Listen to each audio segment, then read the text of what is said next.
اب سنت کب تک پڑھ سکتے ہیں اور سنت نہیں پڑھ پائے تو جماعت میں شریک ہو گئے، اب جماعت کے بعد پڑھ سکتے ہیں کہ نہیں؟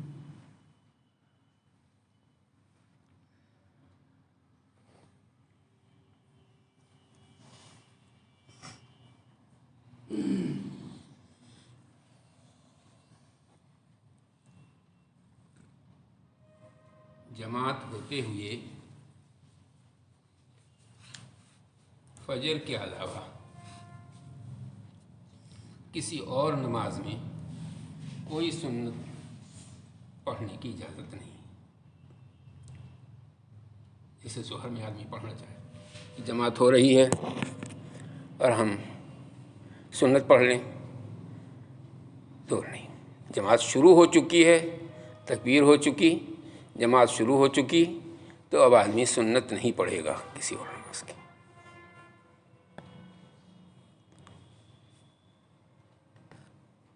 فجر کی سنت کے بارے میں قرآن و حدیث کی روشنی میں حنفی مسلک کے مطابق پڑھ سکتا ہی نہیں ہے، پڑھنا چاہیے، لیکن کب تک پڑھ سکتا ہے یہ سوال ہے۔ اگر ایک رکعت ملنے کی امید ہو، ایک رکعت ملنے کی امید ہو، تو ایک رکعت ملنے کی امید کا مطلب دوسری رکعت کی رکوع پانے کی امید ہو، تو آدمی سنت پڑھ لے۔ دوسری رکعت کا رکوع پانے کی امید ہو تو آدمی سنت پڑھے۔ ایک بات تو یہ ہوئی۔ دوسری بات کہاں پڑھے، اس میں بہت کوتاہی کرتے ہیں لوگ، حنفی لوگ۔ عام طور پر ہندوستان میں حنفیوں کی ہی اکثریت ہے، لیکن یہ مسئلہ بہت اس میں کوتاہی کرتے ہیں لوگ۔ کب تک پڑھ سکتے ہیں وہ بتایا میں نے، کہاں پڑھ سکتے ہیں، کہاں پڑھنا چاہیے۔ پہلی بات یہ ہے کہ اگر کوئی جگہ مسجد میں ہو، مسجد سے باہر کی حد ہو اس کی، تو وہاں پڑھنا چاہیے۔ نمبر ایک کی چیز تو یہ، حدود مسجد سے باہر۔ حدود مسجد سے باہر کوئی جگہ نہیں ہے تب کہاں پڑھے؟ حدود مسجد سے باہر کوئی جگہ نہیں ہے تو جہاں صف ہو، جماعت ہو رہی ہے وہاں نہ پڑھے۔ اگر دو در ہے یا ایک در ہے اور صحن ہے، اندر جماعت ہو رہی ہے تو سنت صحن میں پڑھے۔ دو در ہوں تو جس در میں جماعت ہو رہی ہے اس میں نہ پڑھیں۔ برآمدے میں ہو رہی ہو تو اندر کے حصے میں موقع ہو تو پڑھیں آپ۔ اگر آنے کا موقع نہیں ہے تو کوئی بات نہ پڑھیے۔ اندر جماعت ہو رہی ہے برآمدے پڑھ لیجیے۔ ایک ہی در ہے اور وہاں ستون ہے، کھمبا ہے مسجد میں، تو آپ ستون کی آڑ میں پڑھیے۔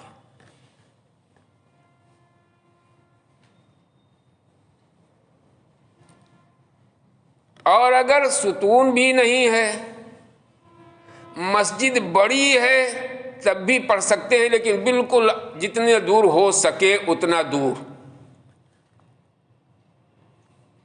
جتنا دور ہو سکے اتنا دور۔ یہ جب ہوگا جب مسجد کچھ بڑی ہو۔ چھوٹی مسجد ہے تو جگہ نہیں ہوگی، 2-3-4 صف کی مسجد ہے، وہی جماعت ہو رہی ہے، وہیں آپ پیچھے پڑھ رہے ہیں، پھر اس کی شرعاً اجازت نہیں ہے، یہ مکروہ تحریمی ہے، یعنی گناہ ہے پڑھنا، نہیں پڑھنا چاہیے۔ پھر آپ جماعت میں شریک ہو جائیں۔ تو پڑھنے کی جگہ یہ حنفیوں کو جاننا چاہیے، اس میں بہت بد احتیاطی ہوتی ہے، کچھ نہ جاننے کی وجہ سے، اور کچھ بس سنے ہیں پڑھنا چاہیے اتنا ہی جانتے ہیں۔ کوئی چیز جانو تو پورا پورا جانو، آدھا آدھا نہیں۔ ورنہ نیم حکیم خطرہ جان، نیم ملا خطرہ ایمان. آدھی بات نہیں، پوری بات چاہیے. تو ایک مسئلہ یہ ہے کب تک پڑھ سکتے ہیں. ایک رکعت ملنے کی قوی امید ہو تو آپ سنت پڑھ سکتے ہیں. یہ صرف فجر کا مسئلہ ہے اور دوسری نمازوں کا نہیں. اور اگر ایک رکعت بھی ملنے کی امید نہیں ہے تو پھر مت پڑھیے. ویسے ہے دوسرا قول، لیکن اس کو ہمارے ہاں راجح نہیں قرار دیا جائے. آپ نہ پڑھیے، آپ جماعت میں شریک ہو. اسی طرح جگہ نہیں ہے جہاں جماعت ہو رہی ہے آپ کو وہیں پڑھنا ہے، تو پھر اس طرح سنت جماعت فرض کے ہوتے ہوئے وہیں پڑھنا یہ مکروہ تحریمی ہے.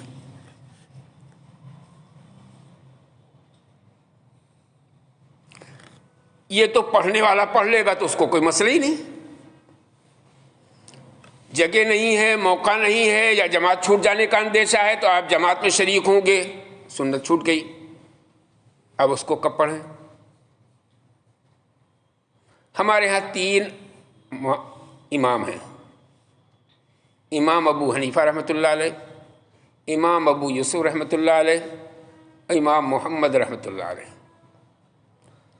ہم لوگ اتنا ہی جانتے ہیں کہ صرف ہر مسئلے میں امام حنیفہ رحمۃ اللہ علیہ کی رائے پر عمل ہے. امام حنیفہ امام ابو یوسف کے نزدیک تو ابھی سنت کی قضا نہیں ہے. لہٰذا اگر کوئی حنفی اس پر عمل کرنا چاہتا ہے تو وہ اپنی شریعت سے باہر نہیں، اپنی فقہ سے باہر نہیں، اس پر عمل کر سکتا ہے. جائیے گھر. بات سمجھ میں آ رہی جو بول رہا ہوں میں؟ کوئی آدمی فجر کی سنت چھوٹ گئی تو وہ فجر کے بعد پڑھنے کی تو کوئی گنجائش نہیں. فرض کے بعد ہمارے یہاں ناجائز ہے پڑھنا سنت یا نفل. بہت سے لوگ اس خیال میں رہتے ہیں کہ صاحب حدیث میں ہے. کیا حدیث میں ہے؟ آپ کیا جانتے ہیں حدیث کیا ہے؟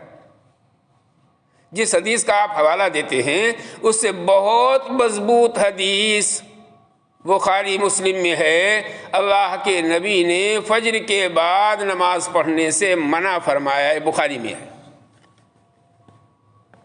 اللہ کے نبی نے عصر کے بعد نماز پڑھنے سے منع فرمایا، اس میں لفظ نماز ہے.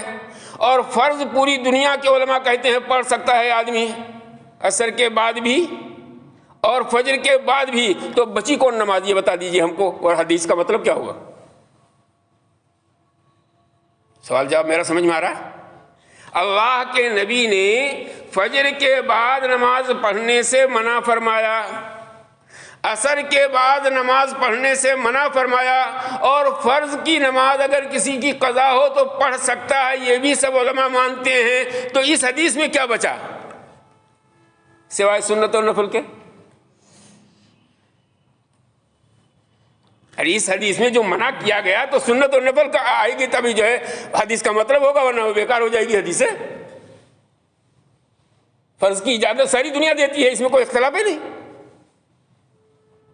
تو معلوم ہوا کہ فجر کے فرض کے بعد، عصر کے فرض کے بعد آپ سنت اور نفل نہیں پڑھ سکتے، تب نبی کے ارشاد کا مطلب ہوگا، اور نبی نے منع کیا ہے.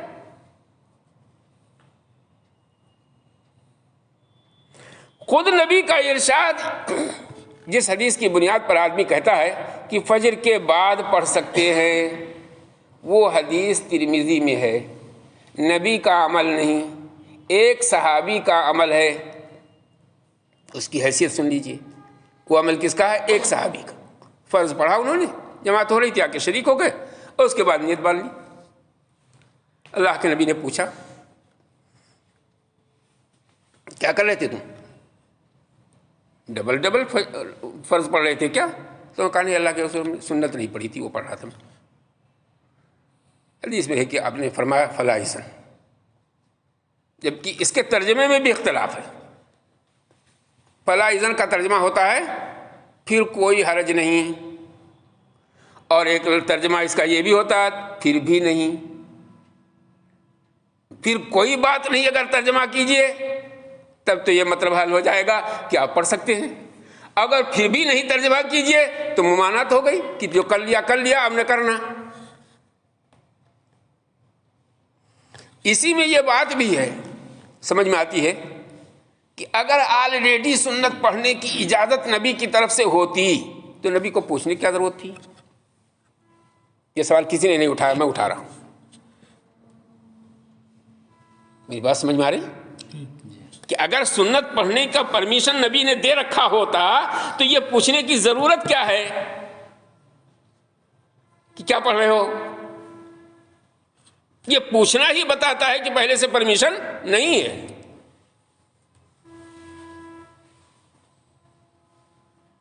یہ تو حدیث کے الفاظ کا مطلب ہوا. حیثیت کیا ہے اس کی؟ امام ترمذی حدیث کو نقل کر کے خود کہہ رہے ہیں اسناد ھذا الحدیث لیس بمتصل، اس حدیث کی سند متصل نہیں ہے. یہ ترمذی میں الفاظ موجود ہیں. جو محدث حدیث نقل کر رہا ہے وہ کہہ رہا ہے اس حدیث کی سند متصل نہیں ہے. متصل نہ ہونے کا مطلب کیا ہے؟ محمد بن ابراہیم تیمی لم یسمع من قیس، محمد بن ابراہیم تیمی شاگرد ہیں، ان کے استاد ہیں قیس. شاگرد نے استاد سے سنا نہیں، بغیر سنے حدیث نقل کر رہا ہے. کس گریڈ کی حدیث ہوئی؟ شاگرد نے کی استاد سے ملاقاتیں نہیں ہیں، بغیر ملاقات کے بغیر سنے حدیث بیان کر رہا ہے، تو حدیث کیسی ہوئی؟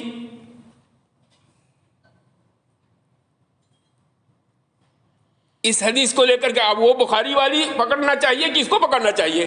نبی نے فجر کے بعد نماز پڑھنے سے منع فرمایا ہے، یعنی ترجمہ ہوگا سنت پڑھنے سے، نفل پڑھنے سے منع فرمایا ہے.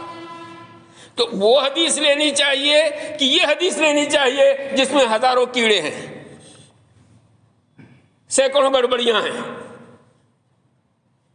پھر بیان کرنے والے لوگ چالاکی کیا کرتے ہیں؟ یہ حدیث اس کو میں صاف کر دوں، یہ حدیث ترمذی میں بھی ہے اور ابن ماجہ میں بھی ہے. کتنی بڑی علمی خیانت! وہ لوگ ترمذی کا حوالہ کبھی نہیں دیں گے، وہ حوالہ دیں گے کچے کہ ابن ماجہ میں ہے. کیوں؟ ابن ماجہ نے جو ہے اس پر کوئی بحث نہیں کی، انہوں نے بس حدیث نقل کی ہے. سارے محدثین ایسا کرتے بھی نہیں. امام ترمذی بھی بحث کرتے ہیں، تو انہوں نے کہا کہ یہ سند متصل نہیں ہے، منقطع ہے، سلسلہ کٹا ہوا ہے، استاد شاگرد کی ملاقات نہیں ہے، لہذا حدیث صحیح نہیں ہے. یہ مطلب ہوا. وہ جھٹ سے نقل کریں گے کہ نہیں ابن ماجہ میں ہے. ایک صاحب نے مجھ سے کہا، میں نے بعد میں ابن ماجہ اٹھا کر کے دیکھا تو وہی سند جو ترمذی میں ہے وہی شاگرد اور استاد جو ابن ماجہ میں ہے. انہوں نے بحث نہیں کیا. جب وہی شاگرد استاد ہے تو بتیا تو ایک ہی ہوئی. بھائی کیا دھوکہ دے رہے ہو تم کتاب کا نام بدل کر کے؟ جب وہی استاد شاگرد ہیں اور ایک محدث کہہ چکا کہ اس شاگرد کی اپنے استاد سے ملاقات نہیں ہے، کچھ سنا نہیں انہوں نے حدیث، تو اگر دوسری کتاب میں وہی بات ہو، وہی شاگرد اور وہی استاد، تو بات ایک ہوئی. کیوں فراڈ کرتے ہو؟ اٹھا کر کے دیکھ لیجئے کتاب، سند یہی ہے کہ نہیں. محمد بن ابراہیم شاگرد ہے، ان کے استاد قیس ہے. یہی سند ترمذی میں ہے، یہی سند جو ہے ابن ماجہ میں. تو ایسی حدیث بخاری کے مقابلے میں صحیح ہے. کیوں؟ اپنے مطلب کی، اپنے مطلب کی ہے تو یہ حدیث بخاری کے مقابلے میں صحیح ہے. بخاری بیچارہ حدیث نقل کر رہا ہے کہ فجر کے بعد نماز نہیں پڑھی جائے گی. ترمذی نقل کر رہا ہے پڑھ سکتے ہیں، لیکن بالکل ترمذی نے بتا دیا کہ صاحب حدیث کی حیثیت یہ ہے. اور پھر ترمذی نے اس کے بعد اور حدیث نقل کی، وہ سن لیجئے، من لم یصلی رکعتي الفجر فلیصلیہما بعدما تطلع الشمس. جس نے فجر کی سنت نہ پڑھی ہو وہ سورج نکلنے کے بعد پڑھے. اس حدیث کے بعد یہ حدیث ہے. یہ محدثین کا طریقہ یہ ہوتا ہے کہ پہلے وہ کسی بات کو کہتے ہیں، آپ ویسے بھی کہیے، آپ جیسے آپ کوئی بات کہہ رہے ہیں، اس کے بعد اگر کوئی کتاب ہم لکھتے ہیں اور کوئی بات کہتے ہیں جو اس کے خلاف ہوتی ہے تو بعد والی بات جو ہے صحیح مانی جائے گی. پہلے والی بات کا مطلب کہ ہم نے اس کو خود غلط مان لیا، تب دوسری بات اس کے خلاف نقل کر رہے ہیں. تو محدث جب ایک حدیث دونوں اوپر نیچے نقل کرتا ہے تو اس کو یہ سمجھانا بھی ہوتا ہے کہ یہ پہلے والی حدیث معتبر نہیں ہے، بعد والی ہے۔ اور اصول حدیث کا ضابطہ بھی ہے، وہ سن لیجیے آپ۔ ایک ہو نبی کا عمل اور ایک ہو نبی کا ارشاد۔ یہ حدیثی کا ضابطہ نہیں ہے، عام ضابطہ ہے، ہر جگہ لوگوں کو سمجھ میں آتا ہے، لیکن وہاں پھنسنے لگتے ہیں چونکہ علم الفاظ بولتا ہے آدمی تو آدمی کو سمجھ میں نہیں آتا۔ مثلا میں اپنی بات کرتا ہوں، اگر میں نماز پڑھتے ہوئے آپ مجھے دیکھیں اور دیکھیں کہ یہ صاحب ٹھیک سے اٹھ بیٹھ نہیں رہے ہیں، ایسے ہاتھ ٹیک لیتے ہیں تو ایسے ٹیک لیتے ہیں تو ایسے سجدہ کرتے ہیں، تو کیا آپ سمجھیں گے؟ اور اس کے بعد مجھ سے پوچھیں آپ اور میں کہوں کہ صاحب نہیں یہ ایسے کیا جائے گا تو یہ ایسے کیا جائے گا تو یہ ایسے کیا جائے گا، تو کیا آپ کو یہ کہنے کا حق بنتا ہے؟ کیا ہے، میں پھٹ سے کہوں گا کہ صاحب میں معذور ہوں۔ عمل میں کی کچھ وجوہات ہوتی ہیں اور قول قول ہوتا ہے، اس لیے نبی کے بھی اگر عمل اور قول میں بظاہر ٹکراؤ ہو، یہ سن لیجیے، ضابطہ یاد رکھیے، نبی کے ایک عمل ہو اور ایک ارشاد ہو تو ترجیح کس کو دی جائے گی؟ محدثین کا اصول ہے، ان کا قانون اور ضابطہ ہے بنایا ہوا، پھر نبی کے ارشاد کو تسلیم کیا جائے گا، عمل کو نہیں۔ اس سے ہو سکتا ہے کسی عذر سے آپ نے کیا، اس کو کسی مصلحت سے کیا ہو آپ نے، اس کو عمل جو ہے کسی عذر پر ہو سکتا ہے، جیسے اللہ کے نبی سے کھڑے ہو کر پیشاب کرنا ثابت ہے تو کیا کہے گا کوئی سنت ہے؟ کیوں؟ وہاں محدثین خود کہتے ہیں کہ آپ کے گھٹنے میں درد تھا، بیٹھ نہیں سکتے تھے۔ کسی نے کہا آپ کی کمر میں درد تھا، بیٹھ نہیں سکتے تھے۔ کسی نے کہا جو ہے وہاں وہ کوڑے کی جگہ تھی، ناپاک جگہ تھی، وہاں بیٹھنے سے اور جو ہے ناپاکی لگ سکتی تھی، اس لیے آپ نہیں کیے۔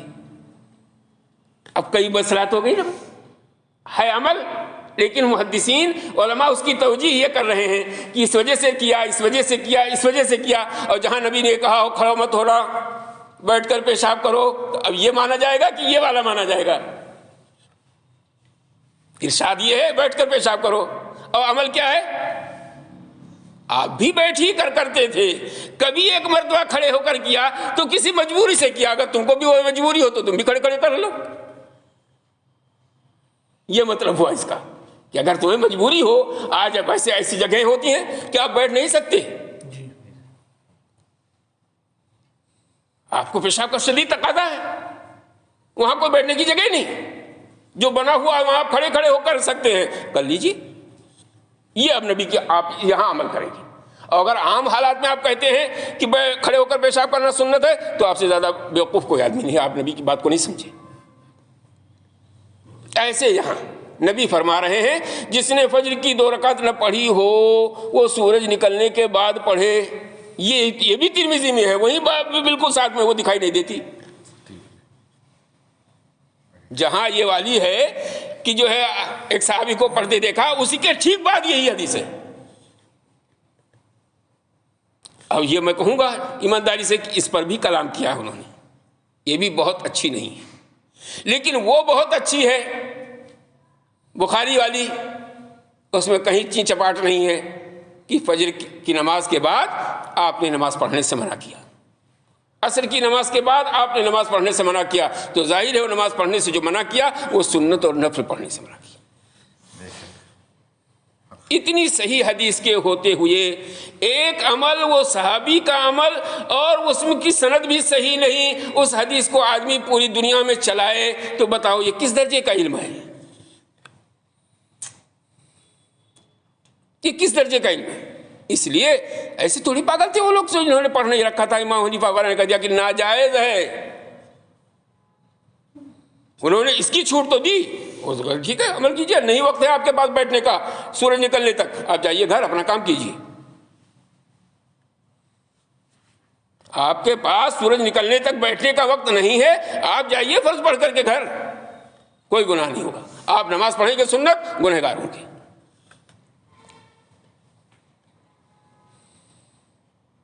دو بزرگ اجازت دیتے ہیں کہ نہ پڑھنا چاہے نہ پڑھے، امام محمد رحمۃ اللہ علیہ ضرور کہتے ہیں کہ پڑھ لیں اچھا ہے، لیکن وہ بھی ایک بات کہتے ہیں پڑھ لینا اچھا ہے، اب پڑھے گا تو سنت نہیں پڑھے گا، نفل پڑھے گا، دن نکلنے کے بعد بھی جو پڑھے گا تو سنت نہیں پڑھے گا، نفل پڑھے گا، آپ کو نفل کا ثواب مل جائے گا۔ آپ کا دل کہہ رہا ہے کہ نہ چھوڑیں تو پڑھ لیجیے۔ اسی لیے دو بڑے استادوں نے کہا کہ نہیں پڑھے گا۔ اس کو بھی لوگ نہیں جانتے کہ نہیں پڑھنا، نہ پڑھیے، یہ شریعت کے مطابق ہے، پڑھنا شریعت کے مطابق نہیں۔ فرض کے بعد نہ پڑھنا شریعت کے مطابق ہے، پڑھنا شریعت کے مطابق نہیں۔ ایک ضعیف، کمزور، غیر متصل السند جو ہے حدیث کی بنیاد پر، جو نبی کا عمل نہیں ہے، ایک صحابی کا عمل ہے، اور عمل بھی وہ صحیح طور پر ثابت نہیں۔ جب حدیث ثابت نہیں ہے تو عمل کیسے ثابت ہوگا؟ اس کے علاوہ زندگی میں کسی صحابی کا کوئی عمل نہیں، تو کہاں سے ثابت کریں کیا؟ تو یہ دو مسئلے ہوئے۔ فرض سے پہلے سنت کب تک پڑھ سکتے ہیں اور کہاں پڑھیں گے؟ بالکل جو ہے سب سے مل کر پڑھنا یہ بھی گناہ ہے، جو لوگ کرتے ہیں یہ نہیں کرنا چاہیے۔ اگر جگہ نہیں ہے فرض میں شامل، جگہ ہے تو پڑھو جیسے بتایا میں نے، جتنا ممکن ہو۔ اب سوال پیدا ہوتا ہے کہ جب یہ بھی حدیث ہے اذا اقیمت الصلاۃ فلا صلاۃ الا المکتوبہ، اسی کو واضح کر کے کہتے ہیں جب اقامت ہو جائے تو فرض کے سوا کوئی نماز نہیں، تو سنت کیوں پڑھوا رہے ہیں آپ؟ اس کی کیا دلیل ہے؟ دلیل چاہیے نا، مسئلہ تو بتا دیا میں نے۔ جب فرض کے لیے اقامت کہہ دی جائے تو اب فرض کے سوا کوئی اور نماز نہیں، یہ روایت ہے۔ 3-4 باتیں اس میں آدمی یاد رکھیں۔ ایک تو یہ خود اس روایت پر بھی کلام ہے، اگرچہ یہی صحیح ہے کہ یہ مرفوع روایت ہے، لیکن اس میں ایک راوی ہیں جن کے 3 شاگرد یہ کہتے ہیں کہ حضرت ابو ہریرہ کا ارشاد ہے، نبی کا ارشاد نہیں ہے۔ حماد بن زید، حماد بن سلمہ اور سفیان بن عیینہ، سب محدث ہیں۔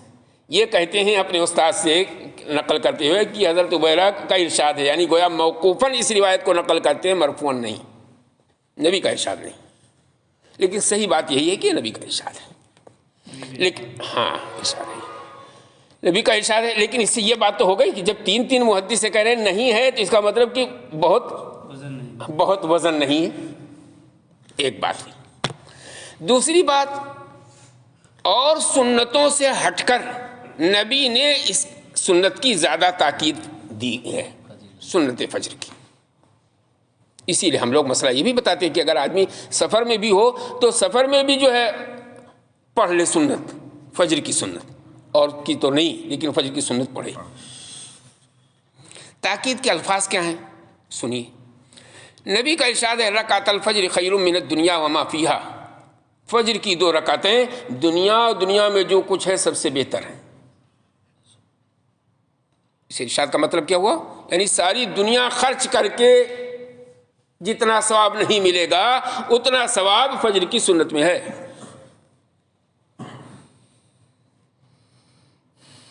دنیا و ما فیہا سے فجر کی 2 رکعتیں بہتر ہیں، یہ نبی کا ارشاد ہے۔ دوسرا ارشاد حضرت عائشہ نقل کرتی ہیں لم یکن النبی صلی اللہ علیہ وسلم اشد تعاہدا منہ علی الرکعتین، نبی نوافل میں فجر کی سنت سے زیادہ کسی بھی نفل اور سنت کا اہتمام نہیں کرتے تھے، اس کو کبھی نہیں چھوڑتے تھے۔ تیسری حدیث سنیے، ابو داؤد میں ہے لا تدعوہما وان تردتکم الخیل، فجر کی 2 رکعت نہ چھوڑو چاہے تمہیں گھوڑے روند ڈالیں۔ فجر کی سنت نہ چھوڑو چاہے تمہیں گھوڑے روند ڈالیں۔ تو گھوڑے کہاں روندیں گے؟ اس کا مطلب آدمی میدان کارزار میں ہے، میدان جہاد میں کھڑا ہے۔ اگر وہاں پڑھنا ہے نماز تو وہاں نماز پڑھو، تو سنت بھی پڑھنا، یہ کہنے کا مقصد ہے۔ چھوڑو تو ٹھیک ہے، قضا ہے نہیں، موقع ہے تو سب قضا ہو جائے گی، فرض بھی، لیکن پڑھنا ہے تو سنت بھی پڑھو۔ یہ اتنی اہم سنت ہے، اتنی اہم نفل ہے، یہ اتنی اہم نماز ہے۔ یہ دو بات ہوئی.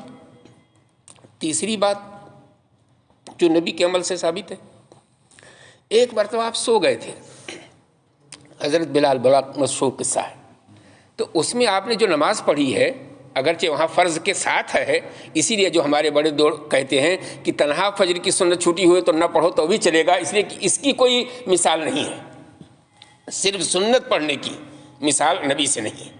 اور فرض اور سنت دونوں چھوٹی ہے تو نبی نے دونوں پڑھا ہے، سنت بھی پڑھی اور فرض بھی پڑھا. اس سے ایک بات یہ سمجھ میں آئی کہ جو ہے اس کو جہاں تک ہو سکے پڑھو، چھوڑو نہیں، قضا ہو جائے تب بھی. 3 بات ہوئی. اور چوتھی بات جو سب سے زیادہ مضبوط ہے، تقریباً 18-20 روایات تحابی میں ہیں، اس میں 6 صحابہ کا 4 کا عمل، 2 کی تائید. حضرت عبداللہ بن مسعود رضی اللہ تعالیٰ عنہ، حضرت عبداللہ بن عباس رضی اللہ تعالیٰ عنہما، حضرت عبداللہ بن عمر رضی اللہ تعالیٰ عنہما، اور حضرت ابو الدرداء رضی اللہ تعالیٰ عنہ، یہ چاروں کا جماعت ہوتے ہوئے سنت پڑھنا ثابت ہے. جماعت ہو رہی ہے فجر کی اور یہ سنت پڑھ کے پھر جماعت میں شریک ہو رہے ہیں. اب ہم یہ جاننا چاہتے ہیں کیا صحابہ بھی ایسا عمل کریں گے کہ نبی نے منع کر رکھا ہو؟ اگر وہ حدیث کا یہی مطلب ہے کہ جب نماز اقامت ہو جائے تو اب کوئی فرض نہیں پڑھنا جائز نہیں ہے، جائز کا لفظ اس میں نہیں ہے پر نہیں ہے، بس یہ ہے، تو اگر جائز نہیں ہے تو یہ سب ناجائز کام کر رہے ہیں، یہ ممکن ہے اس کو ماننا؟ اور 2 صحابہ حضرت حذیفہ، حضرت ابو موسیٰ شری، ان کی موجودگی میں عبداللہ بن مسعود نے پڑھا تو 6 صحابی ہو گئے. اور تابعین کی بھرمار ہے، روایات 18-20 نقل کی انہوں نے. ایک صحابی کا عمل کافی ہے اگر صحیح سند سے ثابت ہو. فجر کی جماعت ہو رہی ہے اور یہ، لیکن پڑھا کہاں انہوں نے؟ یہ روایت میں الفاظ ہیں، کسی میں ہے کہ جو ہے ستون کی آڑ میں پڑھا، کسی میں ہے مسجد کے گوشے میں پڑھا. اسی سے ہم وہ مسئلہ لیتے ہیں جو بتایا پہلے میں نے آپ کو. ان لوگوں نے پڑھا تو کہاں پڑھا؟ ستون کی آڑ میں پڑھا، مسجد کے گوشے میں پڑھا، مسجد کے کونے میں پڑھا. حضرت عبداللہ بن عمر نے وہ مسجد سے ملے ہی ہوا ان کا کمرہ، اپنی بہن کا حضرت حفصہ ان کے جو ہے کمرے میں پڑھا. ایک مرتبہ جو ہے مسجد کے اقامت ہو رہی تھی، مسجد سے باہر تھے تو وہیں سنت پڑھنے لگے. ان روایات سے صحابہ کا عمل لے کر کے تب یہ فقہ حنفی، اسی لیے فقہ حنفی میں ایک حدیث پر عمل لے کر مسئلہ نہیں بنایا جاتا. جتنی حدیثیں ہوتی ہیں وہ سب سامنے رکھتے ہیں، جتنے صحابہ کے اعمال ہوتے ہیں وہ سب سامنے رکھتے ہیں، پھر ان کو لے کر کے جو مسئلہ بنتا ہے پھر وہ امت کو ہم دیتے ہیں. اتنے صحابہ کا عمل اور اس طرح سے، اس کا مطلب ظاہر ہے وہ ناجائز کام نہیں کر رہے ہیں.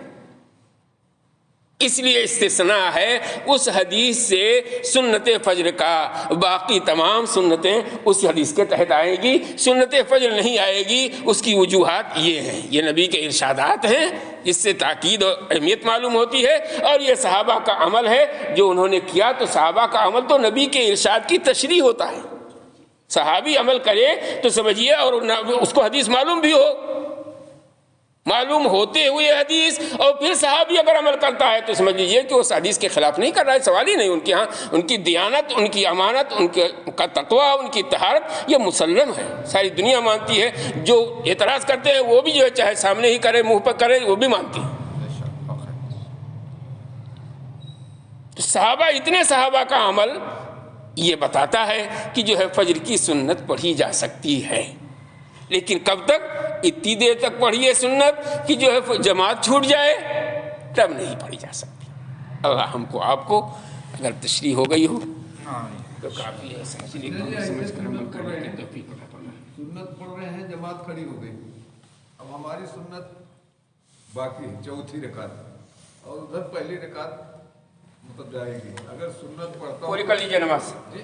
پڑھ رہے ہیں پہلے سے تو 1 رکعت باقی ہے یا تھوڑی موڑی باقی ہے، پڑھ لیجیے.